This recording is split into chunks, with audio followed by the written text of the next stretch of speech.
Garuda Express, an international courier service.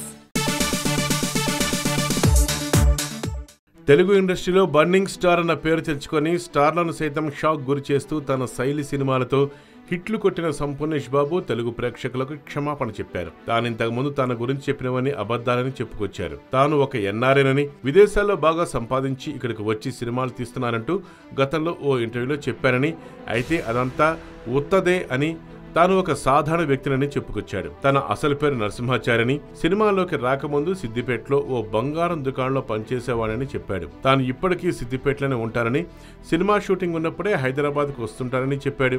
ఊర్లో ఉంటే ఇప్పటికే సైకిల్పై తిరుగుతా అన్నాడు సంపూర్ణేష్. పిల్లల్ని కూడా సైకిల్ మీదనే స్కూల్కి తీసుకెళ్తానని చెప్పుకొచ్చాడు. సినిమాలోకి వచ్చిన తర్వాత కూడా చాలాసార్లు ముఖానికి కర్చీఫ్ కట్టుకుని ఆర్టీసీ బస్సుల్లో హైదరాబాద్ వచ్చానన్నాడు. ఓ యూట్యూబ్ ఛానల్కి ఇచ్చిన ఇంటర్వ్యూలో సంపు ఈ విషయాలు వెల్లడించాడు. అదండి సంపు హృదయ కాలేయంలోని మాట.